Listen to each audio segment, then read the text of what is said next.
You guys got a lot to look at yet. Yeah. You wanted to see something about giants. Yes, giants. So we're going to start off really big. How's that sound?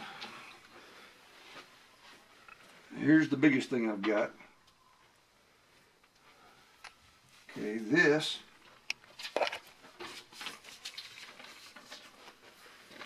is a bone on the foot. Okay. It's the big toe Yes. bone, the very last big toe bone Yes. on a foot. And it's been repaired according to the doctor that x-rayed it. Okay. It's been x-rayed and this person had broke their toe bone and then it healed up. This is from an 18-foot person, estimated. Big toe bone, there it is. That is this part. Yeah, your very end big toe bone. Whoa.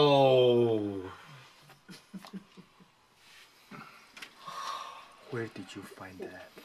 Where'd that come from, Mary? Randall? I'm Randall. Ron. I always call you Ron and Randall. Okay, he found that in,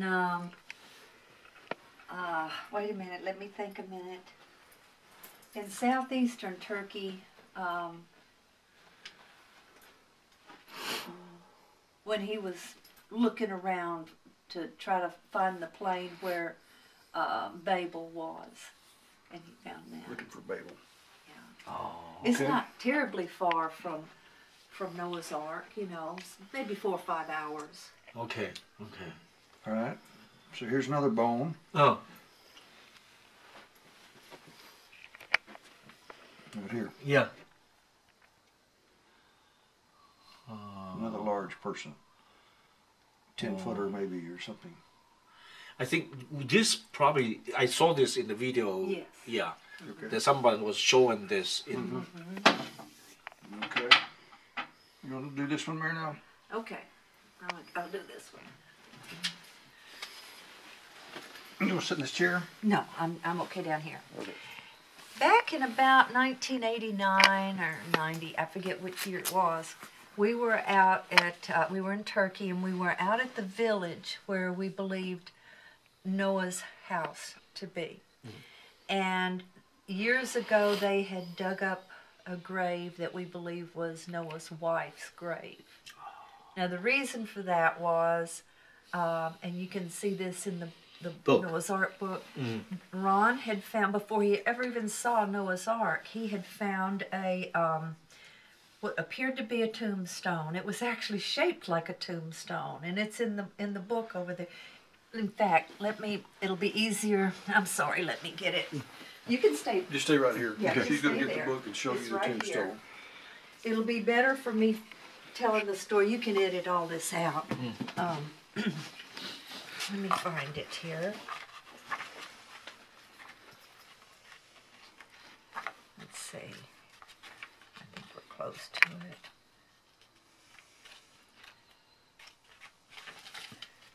Okay. Here it is. His first trip out there, Ron found these stones. This one was standing, and this one was laying next to it. And both of them had these crosses carved into them, which we believe were done by the Armenians that lived in the area, because they were known to do that to all the stones. But what you can't see on here, or on here, was the engraving. You can see a little of it here. It had across the top of it what looked like a rainbow. Oh. And see, this was the cross that Yes. was carved on it later. And it had what looked like an ocean wave with a little boat sitting on top of it. And it had 8 people walking away from there.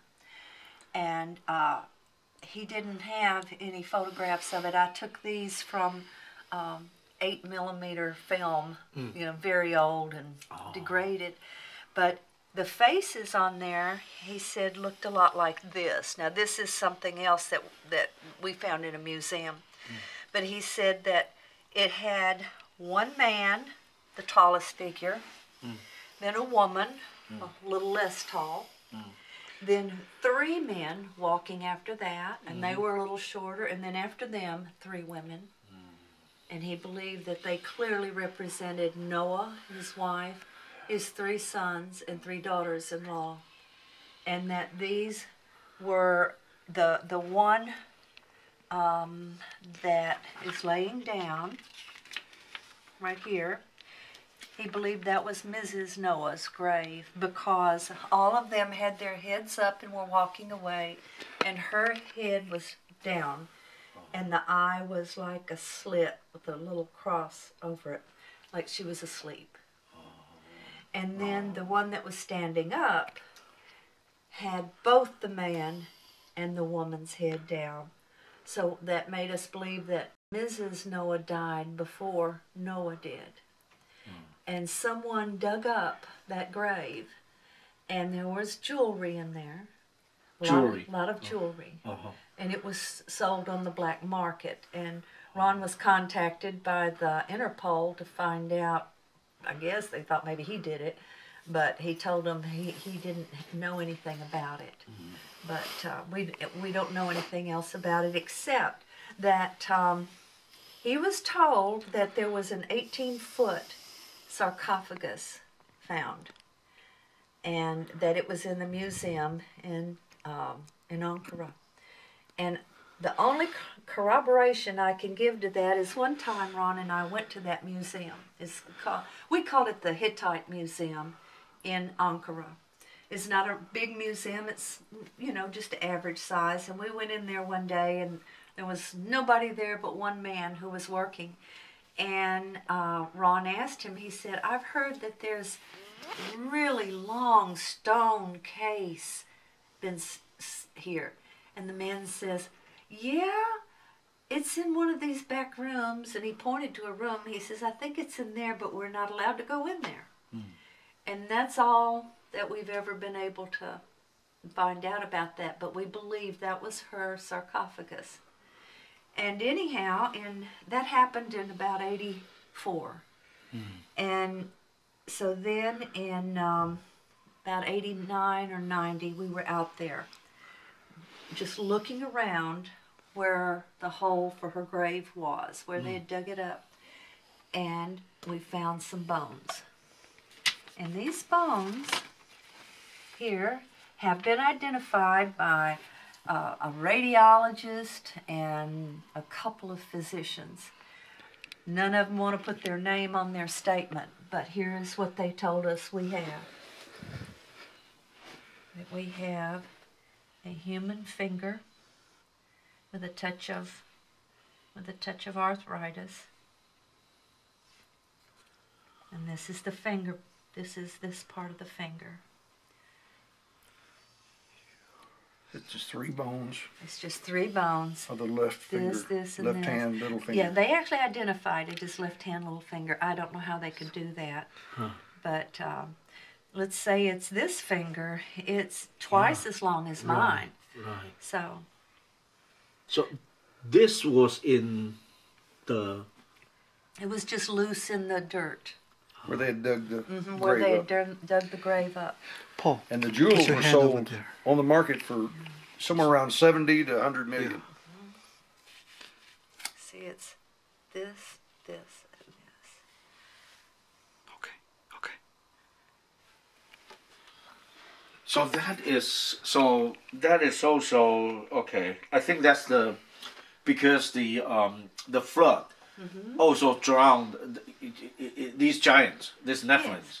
Well, they were just people. Yeah. They were just people. They weren't any different from you or me. Noah was big. His wife was tall. But look how long they lived. And God obviously changed something in our DNA after the flood. Remember how he talked about at Babel? He said when he came and destroyed the tower, Yeah. he said, nothing will be withheld from them if I don't intervene. Right. And so it's obvious that mankind was just so bad for him to wipe out the whole planet. He, if you'll look in the Bible at the ages of the patriarchs, their ages were very long here, yeah. and then suddenly immediately after, by the time they get down to Abraham, the ages get much shorter. Yes, yes. So yes. it appears like, let's take dinosaurs. Dinosaurs, if you look at a lot of the bones, they are the same animals that we have today, many of them. Only if you have a reptile grows as long as he's alive. He doesn't have a cutoff in his DNA. He continues to grow in size a little bit every year. If you have an alligator that lived 500 years, he'd be as long as this house. And you know, now we have 15, 20 foot, I know somebody found a 30-foot alligator skeleton. But not today. They're fossilized. Yes. So apparently man grew larger also. Okay, but there's also another theory because the Nephilims, it's in the book of Genesis, chapter 6, and those were the giants. They were people though. They weren't. There's a lot of people who want to say that angels and men bred together. That did not happen. I can guarantee you that. There's a scripture in the Bible that says that there is terrestrial flesh and there is celestial flesh. And they don't combine. They don't combine. It talks about, you know, these tall, these big people. There were still a few left. There were still a few people like King of Bashan. Yeah, Bashan and Og. There were still a few of them left. And they were just a few of the people, like pre-flood people. They were still large, but we just don't have any left now. You know, but it's just another evidence that the Bible was true. That they were big people. They really did exist.